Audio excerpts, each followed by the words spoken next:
August was about to end, and the bare months were approaching. I tried to focus on the pages of the novel I am writing, but no words ever came out through my fingers to the keys of my MacBook. And I don't want to force it. Writing a book isn't something you do just so you can do it. It was still GCQ in Metro Manila, and I thought about visiting my friends in Amadeo. Papa asked me when would I be back. I said I would be when I ran out of clothes to wear. To be honest, there's just too much noise in our house. I love my brothers, and it's true that there's no place like home. But sometimes you have to pack your bags and go somewhere else. I know that it is a time of the pandemic, and it is important to take care of our physical health. But we also have to be mindful of our mental health. And mine is slowly deteriorating. I needed rest. I took a bus from Pitex, bound to Palapala, where I would meet my Bessie and we'd go to Amadeo together. This is Bessie. LJ is her real name, but we got used to calling each other Bessie. I met her in the mountains, and they say that the friends we get in the mountains are people we are destined to meet through the spirits of the forests. LJ was one of the reasons why I pursued my master's degree. She is an inspiration.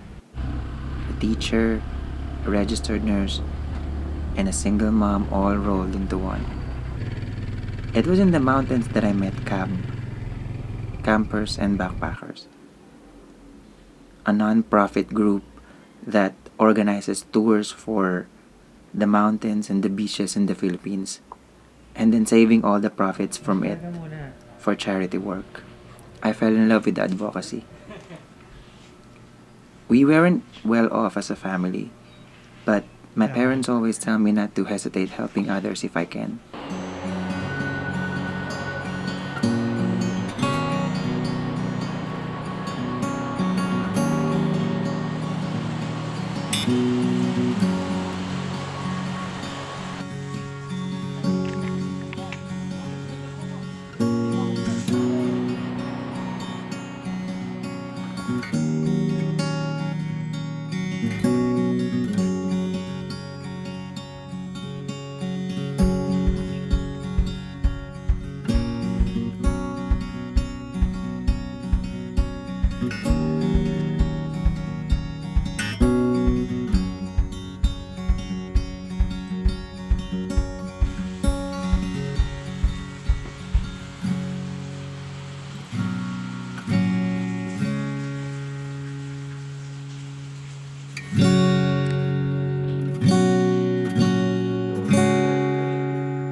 We were on the couch while it was raining outside, and she told me stories about her life and how she's been dealing with the pandemic while we were waiting for our other friends to arrive.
The following day was LJ's mom's birthday, so we met up with her sister Loris and Jello.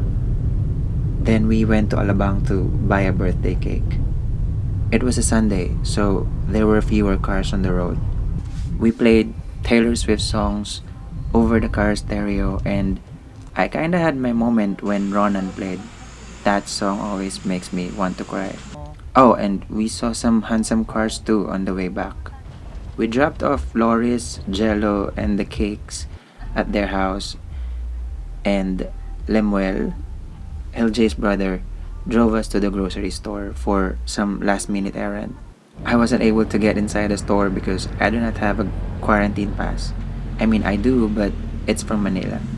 We picked up some of the ingredients from a stall on the side of the road. I helped my Bessie in cooking pancit bihon and spaghetti. I don't eat spaghetti, by the way. Perfect. So what are you cooking? I'm cooking spaghetti sauce. Kaso wala pa yung sauce. Yan, mukha pa lang siyang nilalang. In the afternoon, we sang Tita Lina a happy birthday song and we shared all the food. It's heartwarming that I felt like I was being a part of their family. And then the night came. Lemuel, Jello, and I talked about music while we chugged shots of Johnny Walker. And after the allergies started appearing on my skin from the liquor, I made one of the permanent decisions of my life. I decided to get myself a tattoo. Meron to dito, no? Okay naman pala. 3 mountains symbolizing the 3 highest peaks of the Philippines: Mount Apo, Mount Dulang-Dulang, and Mount Pulag. Below it, 2 types of waves, one rough and big, the other calm and almost flat, symbolizing life's unpredictability. I slept the whole morning the next day, and we were on the way to Manila in the afternoon. It was just a weekend getaway, but it felt more than that. It felt like having a new extended family. It also felt like a cure. I've been suffering from my anxiety and cruel thoughts this pandemic has brought, and I felt so relieved to just take a day off from overthinking. While I was with her, LJ told me that she was considering being a housewife. I tried everything in my power to slap the shit out of her daydreaming. Tried to tell her that she can't survive that boring life. That we were made for the mountains and the beaches. That we were cut out for adventures and the rush of life. But deep down, she was making me proud yet again. Being a housewife is probably the hardest role a woman can take. And knowing how strong she is, I have no doubt she will nail it. So here's to all our mountain friends. And long live the housewives.